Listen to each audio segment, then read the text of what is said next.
Uttarakhand uniform civil code यानी UCC पर काम करने वाला देश का पहला राज्य बन गया है।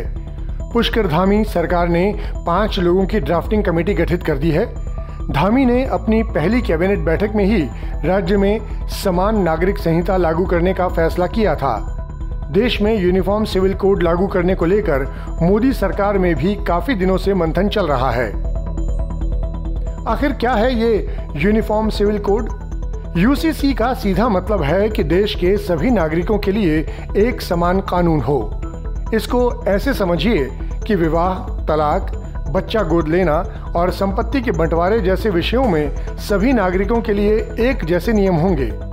भारत में रहने वाले हर नागरिक के लिए एक समान कानून होना, चाहे वो किसी भी धर्म या जाति का क्यों न हो। फिलहाल देश में अलग अलग धर्म के लिए अलग अलग कानून हैं। जैसे कि भारत में हिंदुओं के लिए हिंदू पर्सनल लॉ है, तो मुस्लिमों के लिए मुस्लिम पर्सनल लॉ। ईसाइयों में भी अपना कानून है, लेकिन देश में अगर यूनिफॉर्म सिविल कोड लागू हो गया तो ये सारे कानून खत्म हो जाएंगे। यूसीसी के लागू होने से हर धर्म के लिए एक जैसा कानून आ जाएगा।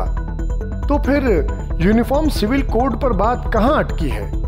कई राज्य सरकारें इस कानून को लागू करने की बात तो करती रही हैं। बीजेपी के सत्ता में आने के बाद देश में इस कानून के लागू होने की संभावनाओं को बल मिला है। 3 तलाक और कश्मीर से अनुच्छेद 370 हटाने के बाद जानकारों का मानना है कि बीजेपी समान नागरिक संहिता पर बड़ा फैसला ले सकती है। इसकी शुरुआत बीजेपी शासित राज्य उत्तराखंड ने कर दी है। मोदी सरकार जब भी इस कानून को लाने की बात करती है तो विपक्षी दल इसे चुनाव में इस्तेमाल होने वाले हथियार के तौर पर पेश करते हैं। 2014 लोकसभा चुनाव के लिए बीजेपी के घोषणा पत्र में समान नागरिक संहिता का मुद्दा भी शामिल था। इस मुद्दे पर मुस्लिम समुदाय की तरफ से लगातार विरोध होता रहा है।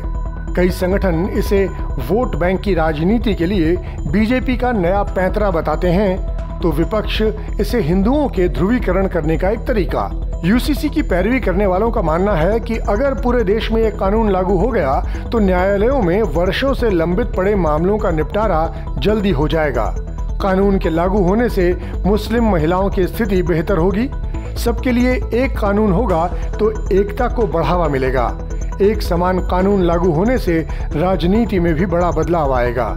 एक खास बात यह है कि ये कानून धार्मिक मान्यताओं को मानने का अधिकार नहीं छीनेगा।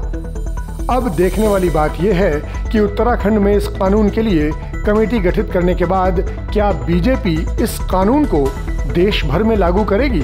इस वीडियो पर आपकी प्रतिक्रिया कमेंट सेक्शन में जरूर दें और सब्सक्राइब करें हमारा चैनल आज तक।